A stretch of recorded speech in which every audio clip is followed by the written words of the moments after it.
एक बार एक जवान आदमी की पत्नी बहुत ज़्यादा बीमार पड़ गई। एक दिन जब उसे लगा कि वो और अधिक दिनों तक जिंदा नहीं रह पाएगी, उसने अपने पति से कहा, मैं तुम्हें बहुत प्यार करती हूँ, मैं तुम्हें छोड़कर नहीं जाना चाहती, लेकिन मुझे जाना होगा। पर मैं चाहती हूँ कि तुम मेरे साथ धोखा ना करो, इसलिए तुम्हें मेरी अंतिम इच्छा माननी पड़ेगी। तुम मुझे वचन दो कि मेरे मरने के बाद तुम किसी दूसरी औरत से शादी नहीं करोगे। अगर तुमने ऐसा किया तो मैं तुम्हें मरने के बाद प्रेत आत्मा बनकर परेशान करूंगी। पति भी अपनी पत्नी के जाने से बहुत ज़्यादा भावुक था, इसलिए उसने यह वचन दे दिया। इसके कुछ दिनों बाद पत्नी इस दुनिया से चल बसी। पत्नी की मौत के कुछ महीनों बाद तक पति ने अपना वादा निभाया और उसने किसी दूसरी औरत से बात तक नहीं की। लेकिन कुछ महीनों बाद वह एक सुंदर औरत से मिला और उसके प्यार में पड़ गया। उन दोनों ने जल्द ही शादी करने का निर्णय लिया। जिस रात उन दोनों की एंगेजमेंट थी, उसी रात उस इंसान को अपनी पहली वाली पत्नी की प्रेतात्मा दिखाई दी। वो बहुत गुस्से में थी और उस इंसान को उसे धोखा देने व अपना वादा तोड़ने के लिए भला बुरा कहने लगी। उसके बाद वह रोज़ रात को उस इंसान को दिखाई देती और अपना वादा तोड़ने के लिए उसे कोसती। वह रोज़ रात को आती, उसे धोखेबाज बोलकर टोंट मारती और उसे हर वो बात शब्द बाय शब्द बताती जो वह इंसान और उसकी नई पत्नी के बीच होती थी। इसके अलावा वो उसे उन सारी चीज़ों के बारे में भी बता देती जो वो पूरे दिन करता था। इस घटना ने उस इंसान को इतना परेशान कर दिया कि वह रातों को ठीक से सो नहीं पा रहा था।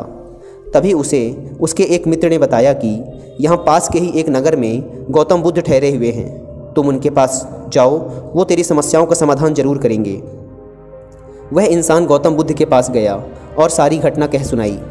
पूरी बात सुनने के बाद बुद्ध मुस्कुराए और बोले, बहुत चतुर है तुम्हारी पत्नी की प्रेतात्मा।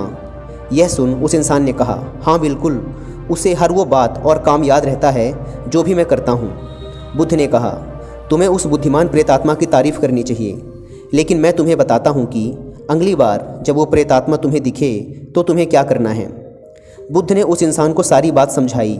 उस इंसान ने बुद्ध को प्रणाम किया और अपने घर आ गया। उस रात को उसे अपनी पहली पत्नी की प्रेतात्मा फिर दिखी। पहले तो उस प्रेतात्मा ने उसे धोखेबाज बोलकर टोंट मारा, फिर उसे बताया कि आज तुम एक सन्यासी से मिलने गए थे। उस इंसान ने प्रेतात्मा की तारीफ करते हुए कहा, तुम एक बहुत ही बुद्धिमान प्रेतात्मा हो, तुम सब जानती हो, भला तुमसे कहाँ कुछ छिपाया जा सकता है। उसने उस प्रेतात्मा से आग्रह करते हुए कहा, तुम एक बुद्धिमान प्रेतात्मा हो, इसलिए मेरे एक प्रश्न का जवाब दे दो।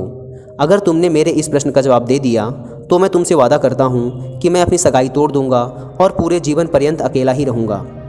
प्रेतात्मा ने कहा, अपना सवाल पूछो। यह सुनते ही उस इंसान ने पास में ही रखे चावल के बोरे में हाथ डाला और एक मुट्ठी भर के चावल निकालते हुए बोला, गिनती करके बताओ कि मेरी इस मुट्ठी के अंदर कितने चावल हैं। यह प्रश्न पूछते ही वह प्रेतात्मा वहाँ से गायब हो गई और फिर वह कभी उस इंसान को दोबारा नहीं दिखी। दोस्तों, गौतम बुद्ध इस बात को जानते थे कि भूत प्रेत जैसी कोई चीज़ नहीं होती, यह इंसान का ही एक हिस्सा है जो उसके दिमाग से आता है। इसलिए उस प्रेतात्मा को केवल उतना ही पता था जितना उस इंसान के दिमाग को पता था, क्योंकि उस इंसान को खुद ये नहीं पता था कि उसकी मुट्ठी में कितने चावल हैं, तो उसके मानसिक भूत को कैसे पता चल सकता था। वह प्रेतात्मा केवल उतना ही बता सकती थी जितना वह व्यक्ति जानता था। बुद्ध समझ गए थे कि उसकी पत्नी की प्रेतात्मा जैसी कोई चीज़ नहीं है, यह तो बस उसकी पत्नी को दिए गए वादे को तोड़ने का अपराध बोध था जो उसे अंदर से खाया जा रहा था।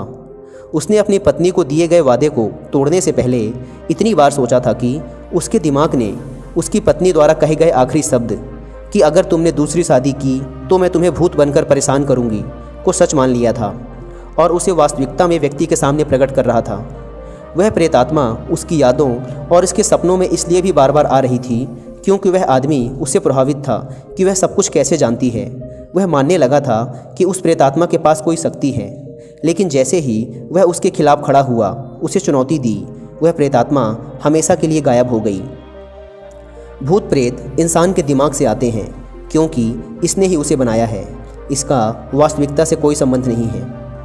दोस्तों, कोई भी चीज़ हमें इसलिए परेशान करती है क्योंकि हम उस पर ध्यान देते हैं। जब हम उससे आगे बढ़ जाते हैं और उसके बारे में सोचना बंद कर देते हैं तो वह गायब हो जाती है। दोस्तों, आप खुद भी सोच कर देखिए, आज तक आपने अपने सपने में केवल वही चीज़ें देखी होंगी जो आपने वास्तविक दुनिया में देखी हैं।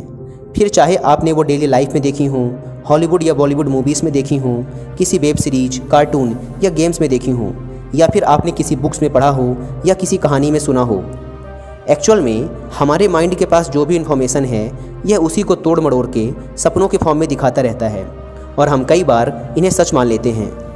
इसलिए दोस्तों, ज़रूरत है इन सब चीज़ों को भूलकर वर्तमान में फोकस करने की।